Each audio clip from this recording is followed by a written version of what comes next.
Pak Arianto, saya ingin mengajak Anda untuk melihat, Pak. Ini adalah klinik kecantikan, Pak.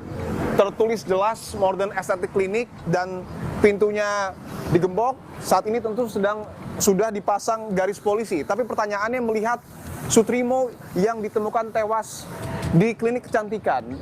Sebagai mantan penyidik, apa yang paling mencurigakan, Pak, dari lokasi ini, Pak? Ya, jadi kalau kesimpulan pertama yang jelas Sutrimo kesininya tidak sendiri. Kalau ini kan tutup. Kalau ini dikunci kan, dan kemudian ini dia, oke, iya, ini digembok ya? Kan ketemunya kan di sana. Oke. Ini udah lama nggak dipakai. Nah, kita kan nggak ngerti ketika kesini itu ini waktu itu dibuka apa tidak. Jadi kalau seandainya waktu ini tertutup, maka kesimpulannya pasti dia dilempar situ kan. Kurang lebih gitu, dalam keadaan kelengar mungkin dilempar ke situ. Logika ya. Artinya yang pertama, penyelidikan yang kemudian dilakukan oleh polisi bisa dimulai dari siapa yang membuka gembok ini? Ya, semua pasti yang di situ diambil sidik jarinya dan sebagainya. Yang kedua, pasti polisi akan mencari saksi mata di sini. Kapan orang itu ditemukan dalam keadaan apa, itulah saksi kunci yang kira-kira akan menunjukkan si Trimo itu kesininya itu apakah dibuang atau apakah dia lagi mabuk kemudian jatuh ke situ. Tapi CCTV sini nggak ada ya? Di sebelah situ ada, Pak. Di sebelah kiri ada. Dan memang sebelumnya juga polisi menyebut mendalami CCTV.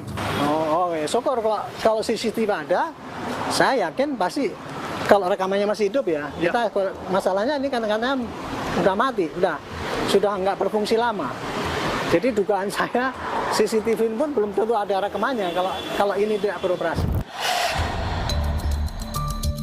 Dan yang menarik juga, Pak, saya ingin tunjukkan Sutrimo ditemukan tergeletak di bagian tangga paling bawah dengan kondisi mulut dan hidung berbusa. Dugaan kejadian apa, Pak, yang paling sering ditemukan untuk korban-korban yang kondisinya mulut dan hidung berbusa? Kalau mau, setahu saya tidak ahli toksikologi ya. Tetapi kebiasaan kalau orang berbusa itu, pastinya dia habis minum sesuatu, sehingga baru bereaksi, disitulah dia keluar itu.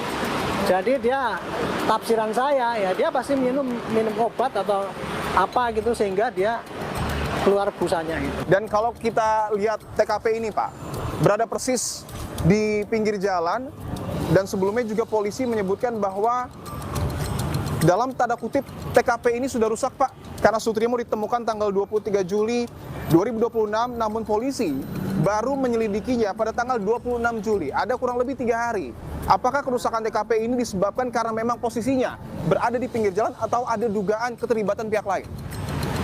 Kalau saya menduga begitu ya dulu, ketika si Trimo itu ketemu di sini, itu kan dianggapnya seperti orang dalam tanda petik orang biasa aja. Ya. Kemudian orang-orang sampai sini kan saya dengar itu kemudian langsung dibawa saja ke pakai ambulan atau pakai apa, sampai di rumah sakit meninggal. Nah, saat itu orang belum ada yang curiga kan gitu. Nah, itulah sebabnya kesulitan daripada polisi waktu itu. Berarti TKP sudah rusak.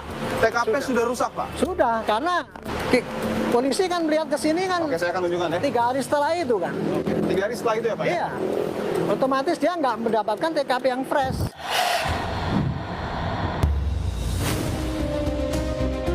Memang beliau kerja di sini? Bantu-bantu aja sih. Bantu-bantu aja? Itu di bagian luar, kayak nganter-nganter barang lah itu.